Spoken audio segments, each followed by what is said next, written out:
Good morning and welcome to another live session by Outdoor Wilderness and Learning, OWL in short. OWL acts as a catalyst to help corporates identify leaders of tomorrow in their organizations. We work with individuals and equip them with specialized training and supplement their knowledge through our effective formula-driven workshops. Our mental health is being tested in the face of this incredible uncertainty. We live in unprecedented times. The pandemic has caused a pause in all our lives as we once knew it. So how does one deal with all the stress related to work and relationships in the face of this adversity? And how do we help deal with this stress? So today we have with us Vikas Kakwani, the author of the popular book Distress to De-stress, which is incidentally his second book. He first wrote a fiction called Mirage 10 years ago. He has just published his third book, Tighten the Screws, Simple Solutions to Big Problems. However, in this special curated session, we will be discussing his second book, Distress to De-stress. Now, this is the book that I'm talking about that he has written right here. And today, he will share with us some de-stressing techniques in COVID times. So let me tell you a little about Vikas. Vikas is the founder of Aas Vidyalaya, the Anytime, Anywhere school, whose vision it is to bring the school to the 85 million children in India who are not able to go to school, creating a virtual school for the people on an online education platform which follows a regular CBSE English medium curriculum. Vikas graduated in electrical engineering with honors from IIT Roorkee and completed his post-graduation in management from IIM Lucknow in 1995, majoring in marketing and finance. With over 20 plus years of experience in leadership roles across telecom and real estate sectors in India and the Middle East. His favorite quote is, "You are not dead till you die, and that you should do if you can." He believes in living in the present and tries to achieve balance. On this note, let me welcome Vikas Kakwani. Vikas, welcome to the show. Thank you, Abhik. Thanks a lot. It's great to have you with us, Vikas. Thank you, Abhik. Thank you for inviting me for this talk. So let me get on with it, Vikas. So, for example, take me. I take medicines for cholesterol. The cardiologist told me to do three things. He said, take medicines every day, walk for an hour a day, and manage your stress. So the first two, pretty easy, doable. But when I asked him, what are some of the ways that you would suggest, how should I go about managing stress? Can you give me some ideas? And he just said, nope, you have to figure that out. So, yeah, so because that's when I realized that I have to find the answers on my own to how do I manage stress levels. But it helps when you have someone like you who has done extensive research on the subject and gone on to write and publish a book on stress. So we are all ears on what you have to say about managing stress today. So over to you, Vikas. You are absolutely right, Abhik. We know what medicines to eat, what exercise to do, but when it comes to stress, I have realized, in fact, that was the reason why I actually wrote this book, that I realized that over the last 20 years, especially in this 21st century, there is so much talks about stress, but not many people knew what one needs to do to manage this pandemic, which was already there in our lives even before COVID hit us. So I just take you through a small presentation which I have made especially for this. Okay. So I wrote the book talking about various reasons why, what causes stress in our lives. I didn't know that, I'll have to very soon add one more chapter to it on how to manage stress during pandemic times. So hopefully in the next edition that will come out, right? Let me start with this picture. Okay, so obviously this session was planned much earlier before this unfortunate event happened. Yes.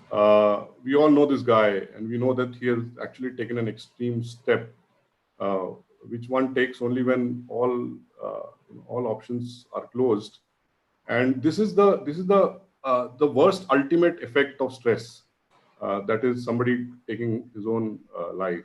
Okay, we should start with keeping him in mind before we get on to what we are going to talk about today. Now, look at this news article which came on 15th of June in the Sun Times, which talks about how the helplines are ringing all the day now as people are calling because they have got severe anxiety, stress, especially during coronavirus times. So now what actually has happened is that there is 100 times increase uh, from the pre-COVID days to now in the calls coming from these people. And look at the kind of symptoms that they're talking about. They're talking about anxiety issues. People are talking about isolation and adjustment issues, depression, sleep-related issues, or people who had prior challenges and they have got exacerbated. So that is where maybe a Sushant Singh sits, where he was already going through some kind of stress. We don't know what the reasons were, but they got definitely exacerbated during the coronavirus time. So we've seen the effect of what stress can do. We have seen the symptoms now. So we should not confuse ourselves between causes, symptoms, and stress. These are symptoms that we talked about. Let's get into causes. It's very important for us to know what is causing us stress. That is where the 90% of the problem lies. It's like going to a doctor and saying, "Doctor, I've got stomachache." That is a symptom. So doctor will then do various tests, he will do his diagnosis, and then he will recommend a medicine or a treatment. Now, next more important thing on finding the problem is accepting the problem.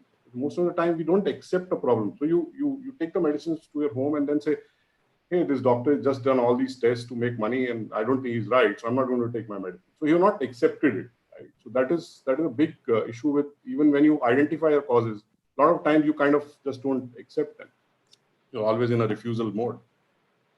So let's look at what are the broad causes of stress, things which cause stress. One is your own self. Okay, so what kind of person you are? Are you an optimist or you're a pessimist? Or what is your behavior? What is your attitude towards things in general? What has been your upbringing? So everything that defines you can be a huge cause of stress. Then, of course, family. You have, there are stress of, the marital stress. Then there is, you have your pressure of thinking about your children career. Then you have got parents who you take care of. They're sick. They are unwell. And one very interesting fact I should tell you is that there are about 3.3 crore cases pending in our Indian courts, out of which 2.5 crores are to do with family disputes. Right, so that is almost 80% of cases. So that is where huge stress lies in our country. Till about 20 years back, social meant either your neighbors or your immediate family or your near relatives. But we all know what social means now. It is we are now out there trying to impress hundreds of strangers whom we have never met across the world. Okay. And finally, the work, which we all know, the pressures of achieving targets and career growths and managing a boss, commute, and whatnot. And finally, there is one huge cause, which is the environment, which is why we are here today. This is, when people are worried about, is the world going to end, right? So today, our brief session will be on how to manage stress during these environmental challenges. Now, before we move in, I will just talk about three major things that major causes of stress to us. One very important one is that we are all addicted to stress. Okay, you will not agree to it, but that's a fact. Okay, so think of a day when nothing goes wrong and you will feel something is wrong, right? That if everything goes off very well for a few days in your life, you will start missing out something, right? It's more of withdrawal symptoms when you are addicted to something which is any substance. Similarly, we are all addicted to stress. So we have to accept that fact that we are indeed addicted to stress. Second is we worry too much. Okay. So there are, we face problems and we start worrying about it. We say what will happen, what will not happen, and we start worrying too much about anything.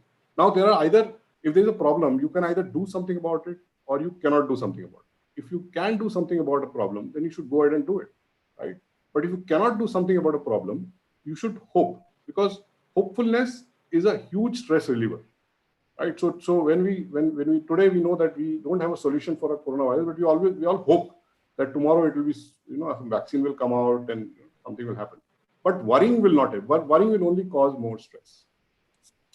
And the third most important one is that we all suffer from Atlas syndrome. This guy Atlas, he used to carry the world on his shoulders, and that is what we all think. We all think that we are moving the world around. Now think of all those important things that you were all planning to do before coronavirus hit us. Where are all those important things? They are no longer important. So it's all in our minds. So we think that if you're not going to check these emails at midnight, then the world is going to collapse, the company is going to crash. It never happens. The CEOs come and go, people come and go. No companies crash because of that or anything else, right? So let's get back to our coronavirus days and see what all we can do to simple things, how we can de-stress ourselves during these times. Firstly, know your enemy. So it's a pure survival instinct of humans. Whenever we face a adverse situation or an enemy, go back to the days when we used to live in jungles, and if there's a predator which will come and stand in front of you, what will you do? You'll either fight or flight. Right? So even when coronavirus is there, we can only do one of these two things: fight or flight.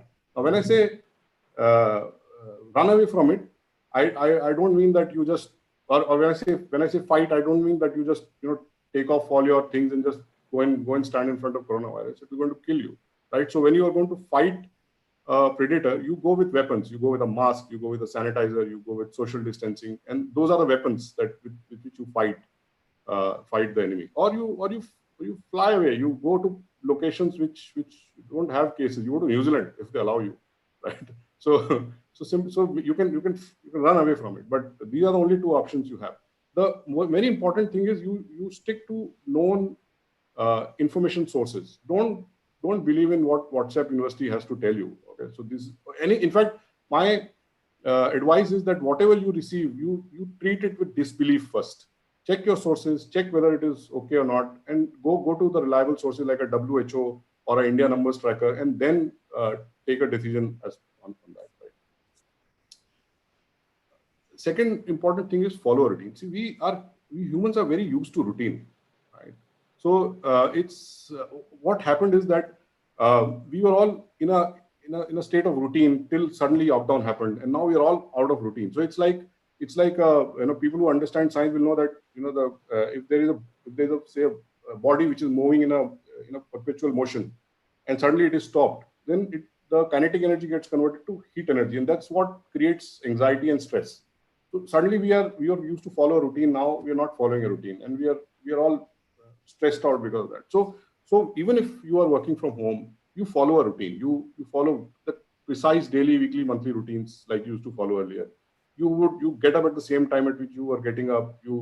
Or even if you have to change your routine, change it, but follow that routine. You get up, get ready, wear your work clothes, because that will help you get into that frame of mind. Designate a corner to work so that you know you're going to your office, and then take breaks like you would take lunch break, take coffee break or whatever, and then also end of the day. So I have now there are people who are telling me that now their work has become non-stop because it's 24/7. Because they are always connected. So you should not do that. It's difficult, but try to follow that. Health is wealth, right? So we need to take care of both our physical health as well as mental health. Physical health because we need immunity to ward the virus. So you need to eat right, okay? And mental health because you have to ward off stress, which will keep coming in. So you exercise, you do yoga, you meditate. The most important is you need to sleep well. Okay, so you see, sleeping is when you are actually rejuvenating your body and mind, and that is what people miss out. We spend lakhs of rupees on buying a car which is not used 80 to 90% of the time, but we will not buy a very good mattress. I think we should go and buy a very good mattress and get a good night's sleep because that will help you de-stress. See, even even if you read, even Bhagavad Gita tells that there are two primary causes of life. There are two things which give you pran or life. One is your breath. The second is your digestion. These two things have to be taken care of if you value your life, right? So your breath and your digestion, these two things have to be taken care of. Okay, set up virus time. Okay, I've seen people just talking about coronavirus day in and day out. Okay, so don't do it. It's only going to create more stress in your minds. Uh, I know people who watch news day in and day out. If you watch news, you will feel the world is going to end. It is not. Okay, there have been pandemics which have happened in the past in the world, and the world has not ended. I would suggest you read your newspapers in the morning for 30 minutes, and then during the day 30 minutes watch TV if you have to, and that's it. Don't go beyond that. You should ideally mute your WhatsApp groups, check them maybe twice a day, and call your friends who your good close friends, and talk about all the other things in the world that you can put your mind to ease. Live in today. It's not very easy to do, let me tell you that. Okay, and there is a reason. The reason is that when I say live in the moment, and there's so many people who talk like this, they live in the moment, live in today. Why do you think it is so difficult to live in the moment? Because the moment right now is a fraction of a second, but your past is infinite time. Your future is infinite time. So that's why it is easy to be in those span of time. So that's why if you look at you think your mind is either in the past or in the future. It's very, very rarely it is in the present. Okay, and also what today when people say what will happen, is this virus going to end, will the vaccine come, will we go back to our normal days? We don't know. Nobody knows. Frankly, no one has clue of what is happening, and you can make out from whether you listen to politicians or leaders or scientists or WHO or whoever. Nobody knows. It's something which is an unknown thing. Everybody's trying to find a solution to it. So we don't, since we don't know, best thing is to right now manage your today and live in the present moment, right? Then hobbies. What are hobbies? Hobbies are something that no one forces you to do. So right from your childhood, you did things that you like to do, even though some of us made them into professions, but most of us still go back to them because we like to do them. I remember collecting stamps. I still have those huge albums of stamps, and I once in a while open them and go through them, and it puts my mind at ease. So it doesn't matter what you do. You like painting, you like listening to music, like playing music. You can't read books, listen to audiobooks, write, do whatever that interests you. Which when we do things that we like to do, time flies, correct? And also puts our mind at a lot of peace. Learn something. There are a lot of people have got time at hand, and there are people who have either, there are two extremes of things which have happened. Either people have got a lot of time or people don't have time. So if you have time, then learn some skill if you have been thinking of something. And finally, give quality time to your family. This is something which you have always wanted to do. Now you are forced to stay at your home and spend time with your spouse, your kids, your parents. A relationship which had kind of slightly withered away over a time. It's time to bond. You do household chores together, play some card games, board games, whatever. But it will definitely help you during this time. Right? As someone said, the best thing about time is that it passes, whether good or bad. So this will also pass. I think that's something that we should remember. Okay? We will always. I was telling my son the other day that you will tell your grandchildren this story. That remember, when I was young and this pandemic had happened and we were all locked down and we were at homes, and they are not going to believe you, because when our grandparents told us about partition, we said, oh, so what? So this is how the cycle goes. So that's it from me. Last year I was doing physical workshop for corporates. We've converted that now to e-workshops, in which individuals will come to know their own personal causes of stress and also their own personal action plan, because all of us are different. All of us have different causes, and we need to identify our own personal causes and also create our own personalized action plan. Okay, the book is available on all platforms in ebook format, in audiobook format, and also in paper book. Thanks a lot, and over to you, Abhik.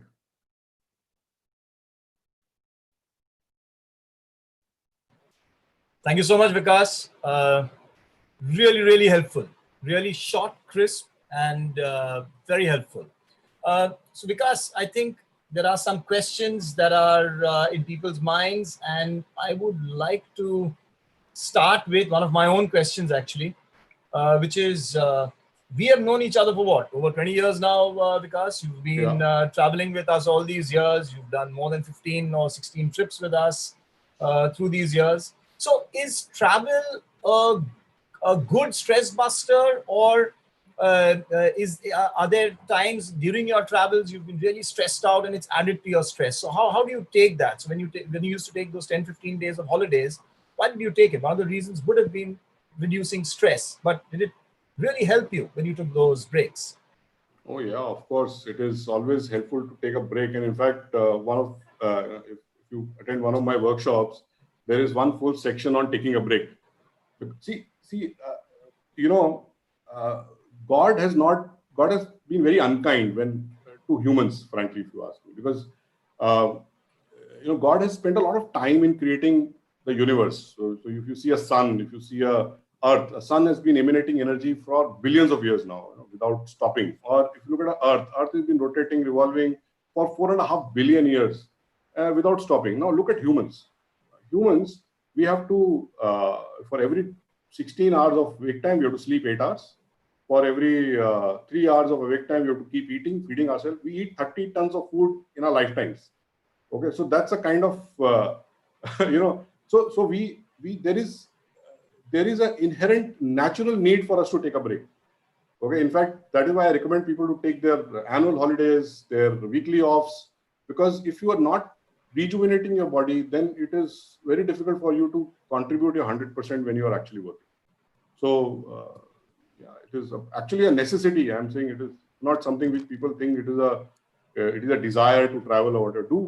Go wherever, take whatever break you have to take. Short breaks if you don't want to take longer breaks, or if you don't like to travel too far, then go somewhere else. But at least change your scenery. Very important. Vikas, another question. Is all stress bad? Is there nothing called good stress which one can use to one's advantage? Good question, Nabik. A lot of people ask me this. In fact, people actually get confused between stress and pressure. Okay, so if you go by the definition of stress in physics, it is stress is equal to pressure divided by resilience. Okay, when we have higher pressure, we think we have got higher stress, but actually it is not so. Okay, because stress is inversely proportional to resilience. Look at a Dhoni, for example. A Dhoni would perform best under pressure. So what he does is he increases his resilience disproportionately beyond the pressure that he gets, and that's why the stress actually comes down. So when you say good stress, I am talking about it is more so you're talking about good pressure. So when the pressure increases, there are a lot of people who perform very good under pressure. So yes, it increases your effectiveness quite a lot because it pushes you to increase your resilience. So that's how good pressure works. Thanks, Vikas. We have so this Kunal. He wants to ask, what is the one thing every person can do daily to reduce stress? Just one thing. We are all at home. Most of us are at home. We're working from home. So what is that one thing that we can do? I would say, okay, so what you can do is you should, people start this thing, but they don't follow it. What you should do, you should have a very crisp and precise things to do for today. Okay. So once you have those 3-4 important things that you want to achieve today, once you've done that, then you should not worry about, because those are the things that you wanted to do. Then don't worry about what is happening around the world. If you say that these are the 3 things important to me today, and you do those, then there is no reason for you to be stressed about anything else, because that is what you yourself clearly said, that these are 3 things I want to do. Right. Sure. So would you, sorry, yes. So most of the time, our stress and pressure comes because of procrastination, because of things that we keep for tomorrow. And this is the best way to avoid that. And I'm saying don't create a long list. Just say 3 things, top 3 things that I want to do today, and just do that. Just ensure that it gets done during the course Absolutely, of the day. Maybe a checklist of some sort. Yeah. In your opinion, what is the correlation between stress and productivity? I think you shared a little of that when you mentioned Dhoni's example. So we'll come to the next one, which is top 3 things a person can do to manage stress effectively. So we discussed one of them, which is a checklist of sorts. So, get it done. But when we are in a lockdown situation, I can see 2 things. Some of my friends, they exercise regularly, they've lost weight. And on the other hand, I can see a lot of my friends who have actually gained weight, during this time. So would you say exercise should be prioritized right now more than ever? And it's one means of reducing stress during these times? See, you can pick and choose any of the top 3 out of the 7 that I've suggested. Okay, but staying healthy is of paramount importance right now. Don't get stressed because your friend is doing huge exercise and he's walking 10,000 steps in his own house and sharing on WhatsApp the screenshot of his of his Fitbit. So don't come under pressure. Do what you can do. Okay, it doesn't matter what kind of exercise you like to do, but I would definitely recommend that if you can do about 45 minutes to 1 hour of workout in a day, whether it is a yoga or whether it is walking or whether it is whatever you like, it doesn't matter. See, I'll give you an example. You go to a gymnasium before the COVID time, of course, and you see 20 people working out in a gymnasium, and all 20 of them are doing something different. True. Right. So it is not what our bodies are. We understand our bodies much more than anybody else. So don't push yourself hard enough to come under stress. Just do something. It has to be done. We plan a lot and then we don't end up doing it. So maybe because of that, some stress gets added. So create a routine, as I said. Create a routine is the first thing. Create a routine, and in that routine, you designate 1 hour for workout, and don't negotiate on that. So if somebody is saying, I want to do a con call with you at 7 o'clock, and when you've actually designated that for your workout, don't take that con call. No, again, going back to the Atlas syndrome, no world is going to crash if you don't take that call. In your book, Vikas, you mentioned the importance of being yourself. So today, everyone wants to kind of emulate other successful people. Everyone wants to be that somebody, which he's not currently. And in a way, that may be a good thing, because that goads the person to stretch beyond one's own boundaries and get out of the comfort zone, etc. But is that a serious cause of stress as well, when these expectations are not met, when you don't reach those goals in the time frame that you thought you would, or you eventually figure out that I'll never be that person that I've always wanted to be? And then how do you deal with that? Give me one name of any individual in the world who has achieved what he planned out for, whether it is a Mukesh Ambani or whether it is a Bill Gates. I'm sure if you go and see their plan book, it would be completely off from what they actually achieved. So it is, there's no need to put yourself under pressure. And when you say emulate, it is good to know what successful people do, but don't try to copy, because if you are a triangular peg and you are trying to go into a circular hole, it will never go in. Right? That's a good one. So it is always better to understand your own limitations. So I met people and I've told them that you are not going to you are not a risk taker. You will never become an entrepreneur. So don't even think about it. Right? So you understand your own limitation. Not everybody will become world's richest man. If everybody becomes the world's richest man, then they are no longer the richest man. Right? True. So that is what how it works. True. Vikas, I think it's really been a lovely session, lovely talking to you as usual. This probably after a long time we are having this long discussion on Zoom today. For 20 years, I don't think we've ever had a chat on this kind of a platform ever. But we hope to see you again sometime very soon, and we pick your brains again when you come out with your. We talk about your next book as well, and which is your third book, which is the book which is the Titans. Tighten the Screws: Simple Solutions to Big Problems. And that's so. I'm going to call you back on that someday in future Sure. as well. So thank you so much once again, Vikas. Pleasure having you with us. And ladies and gentlemen, those who are watching the show, stay tuned, because every Saturday we bring eminent speakers on board the OWL platform, and it's a great way for you to learn new things. So next week, who we have with us is Mr. Skant Tyagi, the Managing Director of Mold Innovation. He's going to be he's a two-time TED speaker, serial entrepreneur. He's the founder of GCII, the Global Council of Innovation in Industry, and he's a private pilot and so on. And he will be with us at 11 a.m. next Saturday. But till then, stay tuned on the OWL platform. And Vikas, stay safe. Best wishes to you and the family. We'll see you on the other side of COVID. Thank you Thank so you, much, Abhi. Vikas. Thank you. Thank you. Thank you very much.